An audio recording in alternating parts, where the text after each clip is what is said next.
All right, welcome to the beginning of the final phase of Rush. Counterparts, what I think is, the transition between Roll the Bones and this one is just so distinctive. Like, my biggest issue with, like, the last few albums were how thin they sounded. Like, there was hardly any low end at all. Like, even with the bass and everything, and the guitars were like very much in that high range. And then you get the counterparts and it's like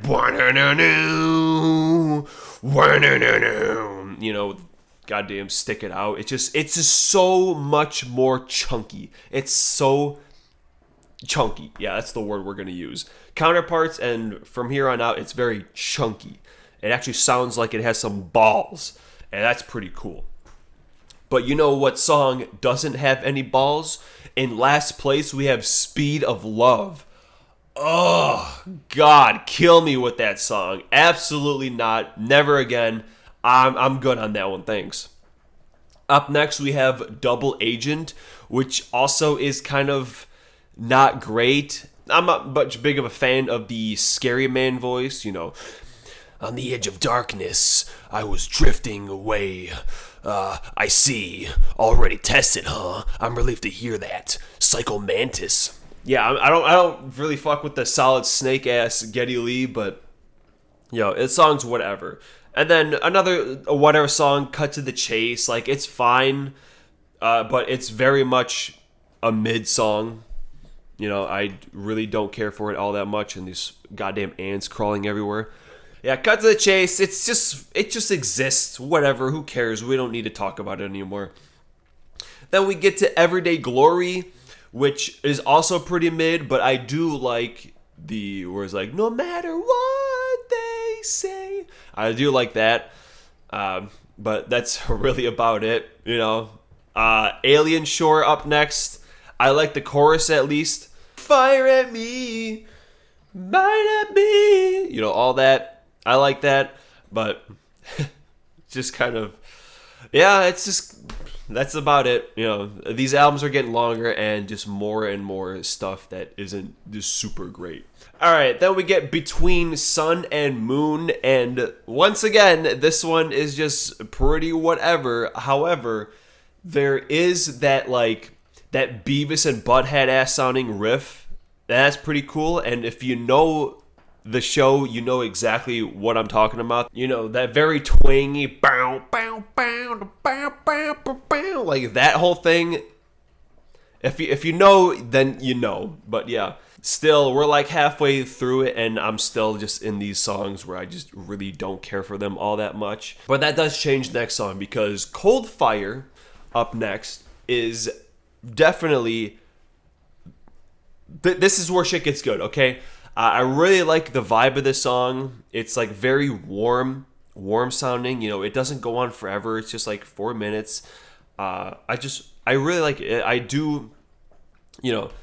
This is just an overlooked one for me, especially just because I never thought about this song until going back through it again. It's like, oh, that song is actually kind of pretty good. So yeah, good stuff. Then we get Nobody's Hero, and I don't know why this song just makes me sad, but it does. I really like the acoustics, and like the pre and chorus medley is great. Then we get the strings on there. It's just a very nice song, and kind of like Cold Fire. I just like the vibe to it, but this one definitely is a little better because it's just a little better. What can I say? All right, and then we get to the earlier, as mentioned, Stick It Out with that. It's just actually like, that's chunk right there. That is some serious chunk, and it's really notable. It's really notable for being substantially heavier than most of their work, Even going all the way back to some of the Necromancer and Cygnus stuff. But this one is just like kind of along the same like heaviness as those songs, but Obviously, it's way later, and it's still, yeah, pretty solid.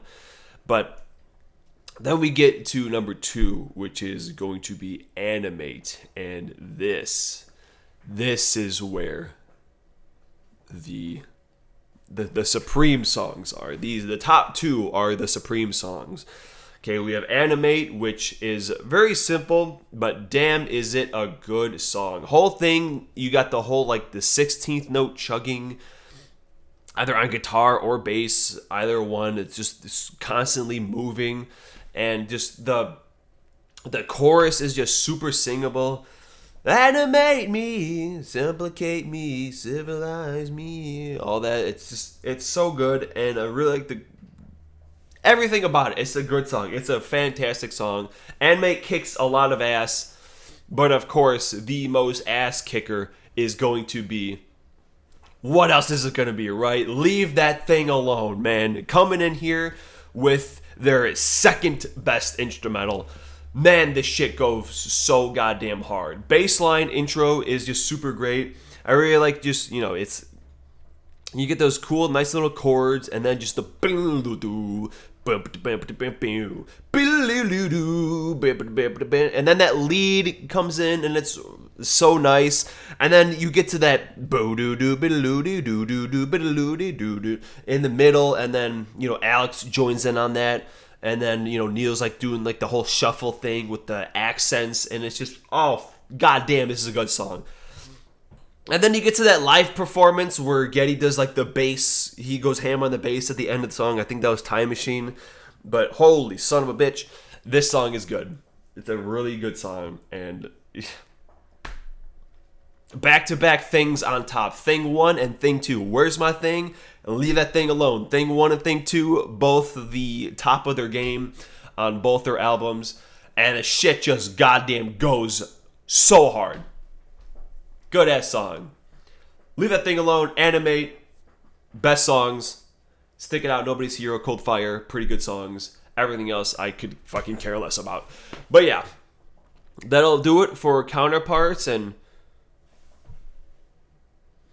oh no. Oh, no, that one's next. Oh no, dude. Oh. Unfortunately, you're going to have to join me next time where we just...